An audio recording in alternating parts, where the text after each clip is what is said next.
Good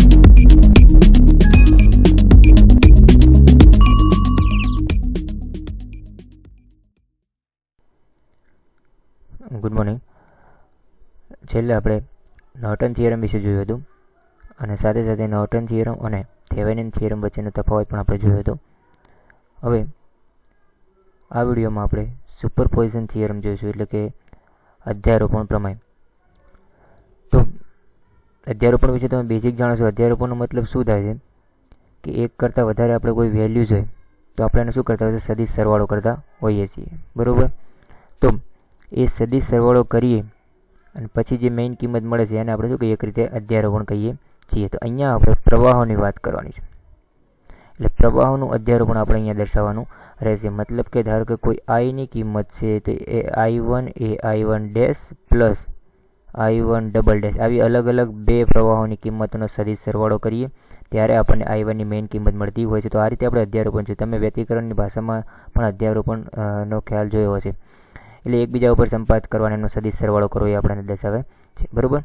તો એનું કથન જોઈએ તો સૌપ્રથમ પોટેન્શિયલ સોર્સિસ અને ઇમ્પિડન્સીસ ધરાવતા કોઈ પણ રેખીય નેટવર્કમાં આપણે આગળ જે નેટવર્ક આપેલો છે, આપણે જે નેટવર્ક બતાવેલું છે, જાળતંત્ર બતાવેલું છે, એની અંદર તો જોઈએ તો પોટેન્શિયલ સોર્સિસ મતલબ કે જે આપણે આ સોર્સ આપીએ છીએ, બરાબર. બંને બાજુ અહીંયા સોર્સ આપેલો છે, ધ્યાન આપજો આ સુપરપોઝિશન થિયરમની અંદર.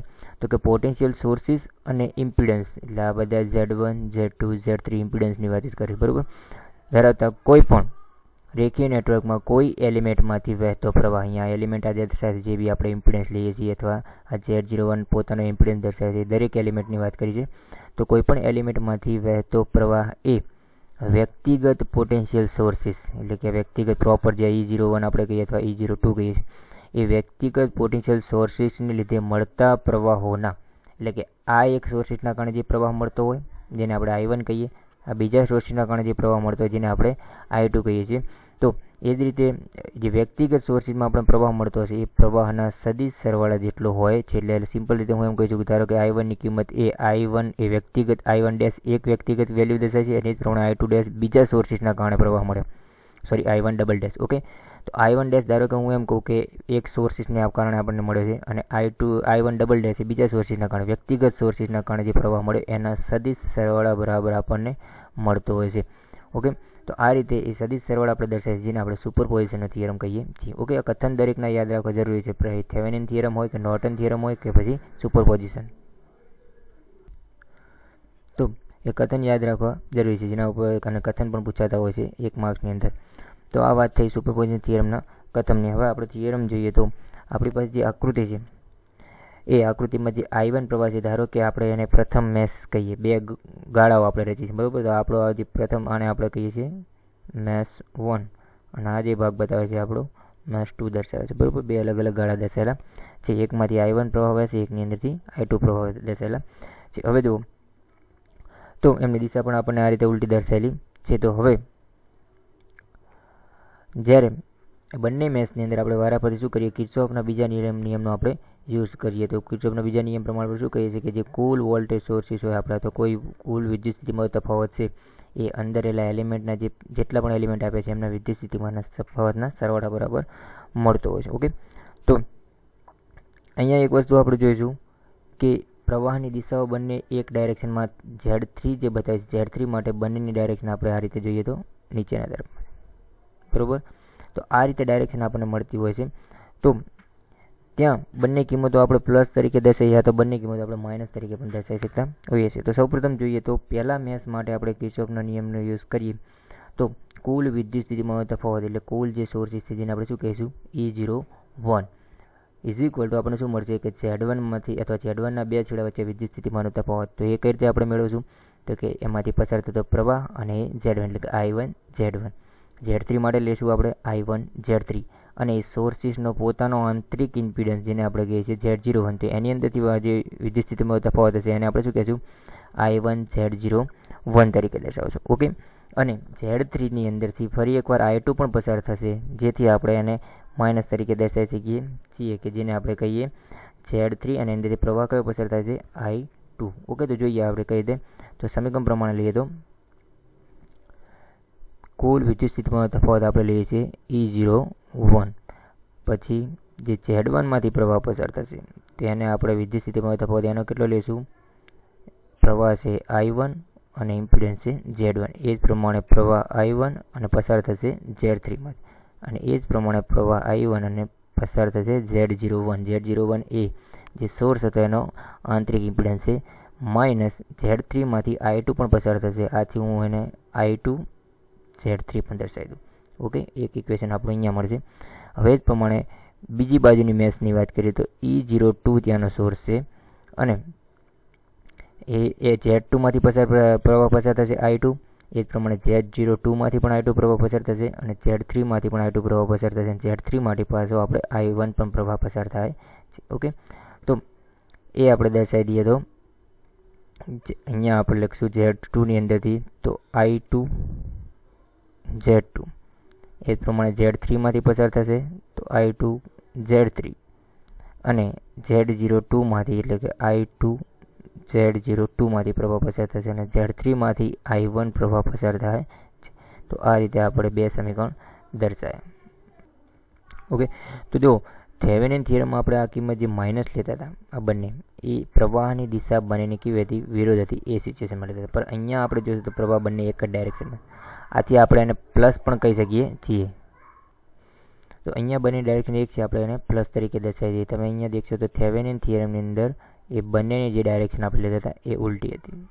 અહીંયા જે બંને ડાયરેક્શન મળતી હતી એકબીજાના વિરોધમાં થતી હતી. એક આ બાજુ થતી હતી તો બીજી ડાયરેક્શન આપણે ઉપરની સાઈડ થતી હતી, એટલે માઇનસ લેતા હતા.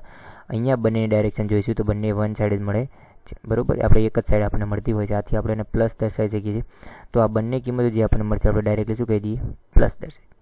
ઓકે, હવે જો પ્રથમ સમીકરણમાં આપણે I1 કોમન લઈએ અને એનું બીજું ટર્મ I2 વાળું છે, તો એ જ પ્રમાણે આપણે સમીકરણ લઈએ તો પહેલા ઇક્વેશન ઉપરથી આપણે લઈએ E01 is equal to Z1 plus Z3 plus Z01 I1 plus એ જ પ્રમાણે આ થશે Z3 I2. ઓકે, આ પ્રથમ ઇક્વેશન ઉપરથી દર્શાવ્યું, અને એ જ પ્રમાણે બીજા ઇક્વેશન ઉપરથી થશે. એમાં પણ આપણે I1 પહેલાં લખશું અને I2 પછી દર્શાવશું.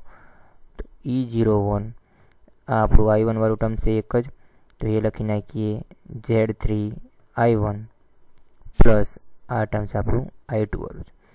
તો એમાં થશે કોમન નીકળશે I2 Z2 plus Z3 plus Z02 I2. Okay, આ રીતે આપણને બે સમીકરણ મળે. હવે આપણે જે નિશ્ચાયક સ્વરૂપે આપણે જે દર્શાવતા હતા નિશ્ચાયક લઈએ તો જે ઝેડની ડેલ્ટા ઝેડ આપણે દર્શાવતા હતા અને શું દર્શાવતા I1 અને I2ની કિંમત આપણે ત્યાં થેવેનિન થિયરમમાં IS અને ILની કિંમતો મેળવતા હતા. અહીંયા આપણે આગળ પાસે છે I1 અને I2. તો આપણે I1 અને I2ની કિંમતો મેળવવા માટે આપણે શું કરશું? તો સૌપ્રથમ તો આપણે ડેલ્ટા ઝેડ લેશું, અને ડેલ્ટા ઝેડ મતલબ કે આ જે બી ઇમ્પિડન્સ દર્શાવે છે એનો આપણે શું લેશું? નિશ્ચાયક સ્વરૂપે ગોઠવી દઈએ છીએ. ઓકે, તો ડેલ્ટા ઝેડ એ આપણો મળશે નિશ્ચાયક. આ રીતે directly ગોઠવશું Z1 plus Z3 plus Z01, અને અહીંયા આવશે Z3, સાથે સાથે અહીંયા પણ આવશે Z3, અને આ આવશે Z2 plus Z3 plus Z02. Okay, આ રીતે આપણે એક નિશ્ચાયક દર્શાવીએ છીએ. એ થેવેનિન થિયરમમાં પણ આપણે દર્શાવતા હતા. હવે એ જ પ્રમાણે ડેલ્ટા 1ની કિંમત આપણે લઈએ તો ડેલ્ટા 1 આપણે કઈ રીતે દર્શાવતા હતા? તો જે પ્રથમ રો હતી આપણે જે ઉપસ્થમ કે એની જગ્યાએ આપણે શું લીધા હતા? E01 ને E02ની કિંમત આપણે દર્શાવતા હતા, બરોબર. આ ભાગ દર્શાવી દેતા હતા ડેલ્ટા 1 લઈએ ત્યારે, અને ડેલ્ટા 2 લઈએ ત્યારે અહીંયા ગોઠવી દેતા હતા, એવું યાદ હોય તો તમને. તો આ રીતે બે કિંમતો આપણે દર્શાવશું. ડેલ્ટા 1ની અંદર આપણે શું કરી દઈશું? નિશ્ચાયક લઈશું E01, અહીંયા લખશું E02, આ થઈ જશે Z3, અને આ થશે Z2 plus Z3 plus Z02. આપણે એક નિશ્ચાયક મળે. એ જ પ્રમાણે ડેલ્ટા 2 શું મળશે? તો કે બીજી જે ઉભો સ્તંભ છે એની અંદર આપણે શું ગોઠવી દઈશું? E01 અને E02, અને પહેલો સ્તંભ એમને એમ રાખશું, એટલે કે Z1 plus Z3 plus Z01. અહીંયા થઈ જશે E01, અહીંયા થશે E02, અને અહીંયા આપણને મળશે Z3. ઓકે, તો આ રીતે આપણને ડેલ્ટા 1 અને ડેલ્ટા 2 મળે છે. હવે થેવેનિન થિયરમમાં જેમ IS અને IL મેળવતા હતા, અહીંયા આપણી પાસે I1 અને I2 મેળવવાના છે. તો I1 મેળવવા માટે આપણે શું પ્રોસેસ કરશું? I1 બરાબર ડેલ્ટા 1 અપોન ડેલ્ટા ઝેડ થશે. ખ્યાલ આવ્યો? I1 મેળવવા માટે આપણે શું મળશે? Delta 1 upon delta Z. અને I2 ની કિંમત મેળવવા માટે ડેલ્ટા 2 અપોન ડેલ્ટા ઝેડ મળે.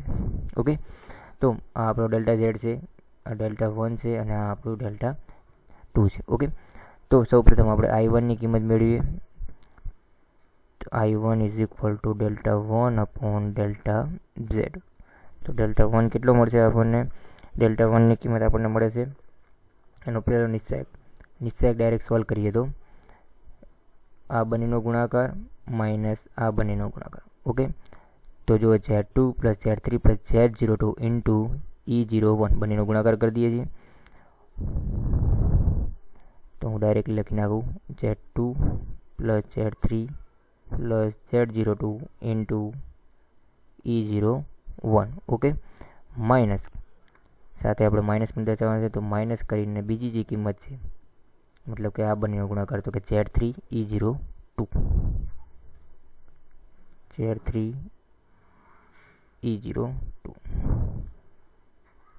ઓકે, અને નીચે આપણે ડેલ્ટા ઝેડ એમને એમ રાખશું અને આપણે સોલ્યુશન હલ કરીશું નહીં. ઓકે, તો એક સમીકરણ આપણને આ રીતે મળ્યું. હવે એ જ પ્રમાણે I2 ની કિંમત, I2 બરાબર શું થશે? Delta 2 upon delta Z. તો જો ડેલ્ટા 2 ને સોલ્વ કરીએ તો ડેલ્ટા 2 મતલબ કે આ બંનેનો ગુણાકાર કરશું આપણે ક્રોસમાં, માઇનસ આ બંનેનો ગુણાકાર કરશું, તો Z1 Z3 અને Z01 ઇન્ટુ Z02 મળશે આપણને. Z1 plus Z3 plus Z01 into E02 minus Z3 E01. Okay, Z3 E01 upon delta Z. આ આપણું એક સમીકરણ મળે છે. તો આ રીતે આપણને I1 અને I2 ના બે સમીકરણ મળે છે.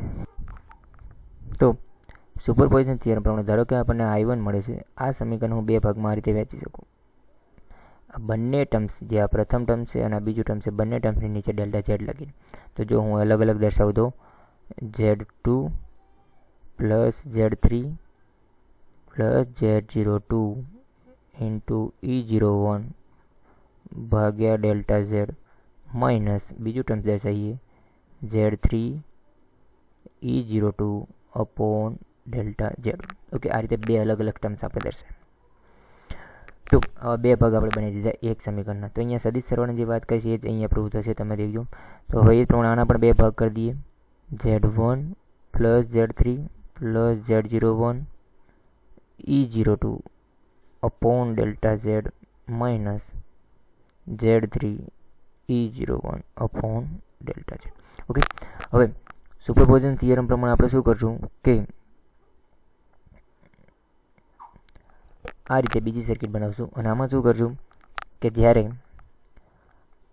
પ્રથમ આપણે શું કરશું કે જે E02 હતા અહીંયા આપણે જે સોર્સ હતો એ સોર્સને દૂર કરીને ત્યાં હું શું જોડી દઈશ? Z02. ઓકે, એટલે શોર્ટ સર્કિટ કરી દઈશ, ત્યાં સોર્સ રિમૂવ કરી દઈશ. હવે હું E02 રિમૂવ કરું છું, તો મતલબ E02ની કિંમત સમીકરણમાં શું થઈ જાય? 0 થઈ જશે. કયા કયા સમીકરણની અંદર? તો જો આપણે જે I1 અને I2 નું સમીકરણ મળે, તો ધારો કે I1 સમીકરણની અંદર શરૂઆતમાં હું E02 ની કિંમત 0 લખી નાખું, મતલબ કે આ કિંમત 0 દર્શાવી દઉં. તો એ વખતે E02 ની કિંમત આપણે 0 લખી નાખીએ તો જો આ પદ આખું આપણું રિમૂવ થઈ જશે. એટલે આપણને I1 ડેશ જેને કહેશું, જે નવું સમીકરણ મળશે જ્યારે આપણે આ રીતે E02 ની કિંમત 0 લખીએ ત્યારે જે નવું સમીકરણ મળશે એને આપણે એકને કહેશું, જે પ્રથમ સમીકરણ I1 હશે એને આપણે I1 ડેશ કહેશું, અને જે I2 વાળું ટર્મ છે તેને I2 ડેશ તરીકે દર્શાવીએ છીએ. ઓકે, તો આના ઉપરથી આપણને હવે જ્યારે એ કિંમત મૂકીએ ત્યારે જે I1 ડેશ મળશે એ I1 ડેશ કેટલો હશે? આ એક ભાગ. ઓકે, તો જેને હું લખી નાખું Z2 plus Z3 plus Z02 E01 upon delta Z. અને એ જ પ્રમાણે I2 ડેશ એટલે કે આપણા આ એક સમીકરણ ઉપરથી. ઓકે, તો એમાં પણ આ બીજો ભાગ 0 થઈ જશે, મતલબ વધ્યા કેટલા? આ ભાગ. તો I2 ડેશ આપણને મળશે minus Z3 E01 upon delta Z. Okay, તો આ I1 ડેશ અને I2 ડેશ મળ્યા. ઇન્ડિવિજ્યુઅલ આપણે પ્રવાહ કહીએ દરેક મેશના, બરાબર. હવે આ જ રીતે E01 બરાબર 0 લઈ લઈશું. ઓકે, તો E01 બરાબર 0 લઈ લઈશું. તો હવે જે પ્રવાહ મળશે એને આપણે કહેશું I1 ડબલ ડેશ અને I2 ડબલ ડેશ. મતલબ કે એની કિંમતો આપણે ખાલી I1 I2 ની અંદર સબસ્ટિટ્યુટ કરવાની છે. E01 બરાબર 0. ઓકે, તો આ I1 ની અંદર E01 બરાબર 0 લઈ લો, તો મતલબ આ ટર્મ 0 થઈ જશે. તો એ સિચ્યુએશનમાં આપણને આ એક કિંમત મળશે. ઓકે, તો એને હું કહીશ I1 ડબલ ડેશ. તો I1 ડબલ ડેશ બરાબર શું મળશે? -Z3 E01 અપોન ડેલ્ટા છે.